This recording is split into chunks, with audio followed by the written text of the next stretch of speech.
Jésus, avec toi, nous ressusciterons.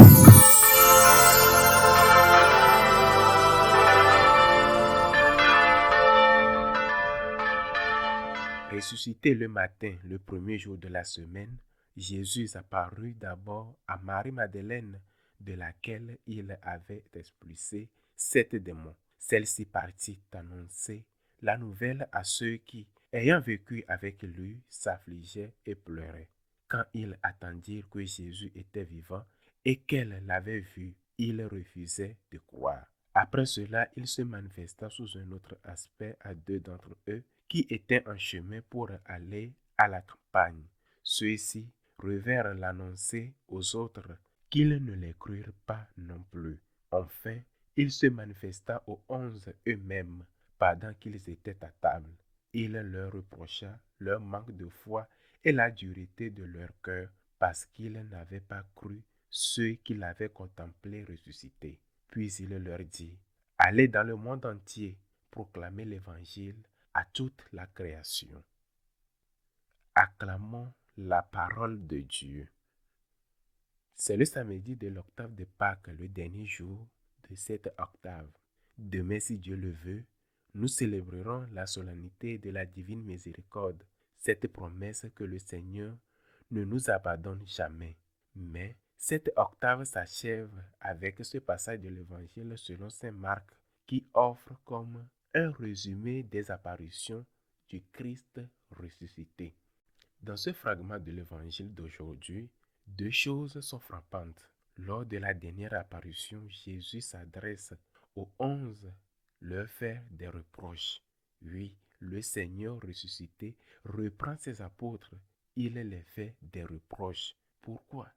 Il leur reproche leur incrédulité et la dureté de leur cœur. Il le dit ouvertement. Et pourquoi? Mais pourquoi cette fois-ci, il ne le dit pas en parabole? Parce qu'il aurait pu leur dire, vous n'avez pas cru ce que je vous ai annoncé, que je ressusciterai d'entre les morts. Mais non, ce n'est pas cela qu'il souligne.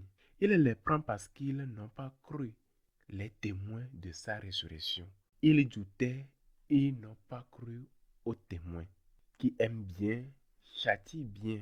Quand quelqu'un fait des reproches à un autre, et ici dans ce cas, c'est Jésus lui-même, ce qui signifie qu'il y a une faute grave. On ne peut pas reprocher à quelqu'un ce qu'il est libre de faire. Mais si une personne manque à un devoir, alors oui, on doit le corriger. La correction est justifiée. Or, Jésus leur reproche précisément un manquement, leur manque de foi, la dureté de leur cœur. Ni leur intelligence, ni le cœur n'ont répondu. La raison aurait dû leur dire que ces témoins ne pouvaient pas mentir et leur cœur aurait dû vibrer à l'annonce de cette résurrection, à l'annonce de celui qui devait être le premier dans leur vie. Passons maintenant de ce moment à notre propre vie. Avons-nous le devoir de croire au Christ ressuscité? Est-ce que nous devons croire que vraiment le Christ est ressuscité? Bien sûr que oui, c'est un devoir. Écoutons notre intelligence. Que nous dit-elle? Qu'il existe des témoins qui ont donné leur vie pour affirmer que ce qu'ils annonçaient était vrai, que le Christ est ressuscité. Ils ont été torturés, ces témoins-là, et ils auraient pu se rétracter. Mais ils ne l'ont pas fait parce que le Christ est vraiment ressuscité. N'est-ce pas suffisant? Cherches-tu encore d'autres témoins? Ou bien tu veux être un autre Thomas? Un tel témoignage multiple et éprouvé ne suffit-il pas dans un tribunal à condamner un accusé? Nous avons le devoir, il faut le redire avec force, de croire que le Christ est ressuscité. Ne pas y croire est une offense au Seigneur. Nous avons le devoir de croire que si le Christ est ressuscité, alors Dieu est miséricordieux envers le pécheur. Nous avons le devoir de croire qu'il a une vie éternelle. La vie éternelle existe. Et c'est à partir de cette vérité que toute notre vie doit être orientée. Je reçois souvent des messages de personnes qui souffrent. La première chose que je fais, c'est prier. Chaque jour, matin et soir, je porte dans mes prières ceux qui me l'ont demandé. Même si je ne peux pas toujours répondre, je prie pour eux. Mais ce qui me fait le plus mal, ce n'est pas seulement la souffrance parfois longue et très lourde, c'est le manque de foi. Pourquoi ne regardons-nous pas les choses à la lumière de la foi et à la raison? Pourquoi ne les regardons pas, nous, depuis la perspective de cette vie éternelle? Sainte Thérèse de Jésus, qui a tant souffert et connu la persécution, disait: la vie, c'est comme une mauvaise nuit dans une mauvaise auberge. Comme elle passe vite, même une vie marquée par la douleur, par la maladie, passe rapidement. Tu as le devoir de croire en la vie éternelle et de tout juger à partir de cette perspective.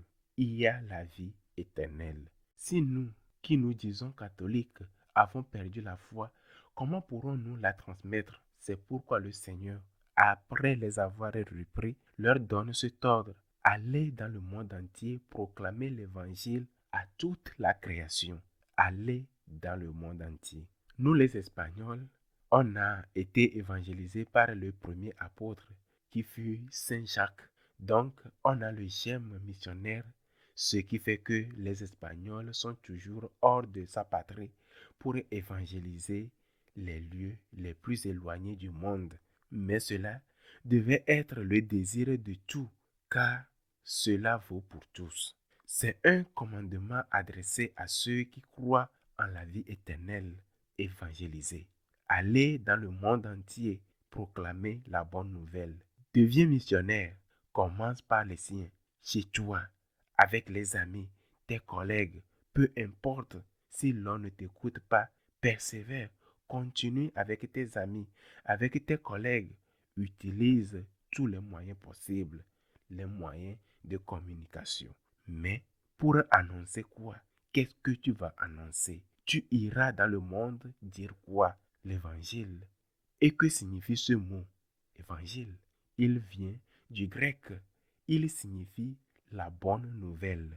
C'est pourquoi le Seigneur dit: allez dans le monde entier proclamer la bonne nouvelle.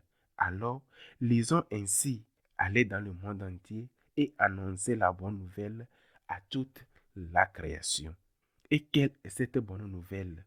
Dans quel contexte Jésus parle-t-il? Il vient de leur reprocher de ne pas avoir cru à la résurrection et il les envoie annoncer la bonne nouvelle. Cette bonne nouvelle, c'est que le Christ est ressuscité. Saint Paul le dit clairement: si le Christ n'est pas ressuscité, nous sommes les plus à plaindre des hommes. Mais il est ressuscité, il est vivant. Voilà la seule véritable bonne nouvelle.